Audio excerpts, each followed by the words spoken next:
Ukishaomba Mungu amesikia.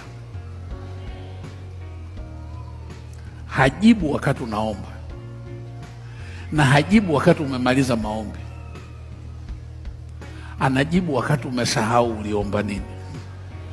Nisikilize vizuri sana. Kwa hiyo ukishamaliza kuomba, hakikisha unachoongea kila siku kinakubaliana na ulichoomba. Hakikisha unatenda kama mtu aliyejibiwa maombi.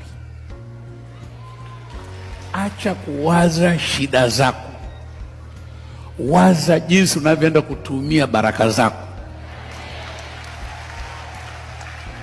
Nitajenga nyumba nzuri, nitajenga nyumba ya kisasa. Anza kuchora, tengeneza kitu chako vizuri.